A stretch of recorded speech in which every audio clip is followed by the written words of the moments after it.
This is the FTTH Council meeting in Munich, where I'm talking to Graham Finnie of Heavy Reading. Graham, how do you see the market at the moment for FTTH across Europe? What I see is an incredibly fragmented market. You have markets where, everything's going relatively well, in some cases extremely well, as in Russia, which is by far the largest market by number of installed lines. There are other markets which are doing quite well, like the Netherlands, where we've seen quite a lot of deployment, some deployment in Spain. Other markets where almost nothing has happened. And what's unusual about the European market is its fragmentation, the number of different players, the number of people involved.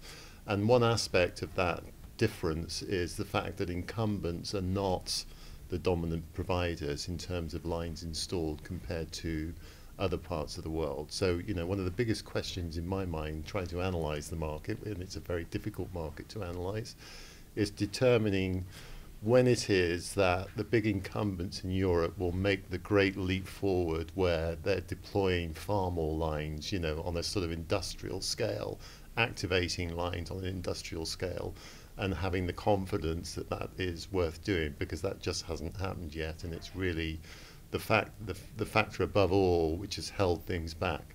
Now, it's not the only one, the municipal providers in some countries who had very ambitious plans in certain cases have not fulfilled those plans either. It's turned out to be a lot more difficult than they expected, either from a deployment point of view or they've got the marketing all wrong. So there's quite a lot of issues in Europe where things have not gone to plan, but at the same time there are now enough positive examples out there for people to learn lessons and look at the really successful providers like Altibox in Norway and say, how did they do it? There must be some lessons for us, and this is the way forward.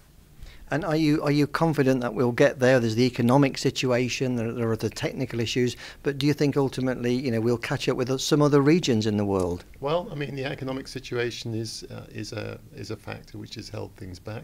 There are new options, of course, for the incumbents, in terms of the regeneration or the revitalization of DSL and copper technologies, particularly through vectoring technologies which allow them to extend the life of copper and might, in some cases, lead them to delay FTTH further. Now, having said all of that, FTTH is the end game. They're bound to get there in the end. The question is when, and that's going to vary enormously from one country to another.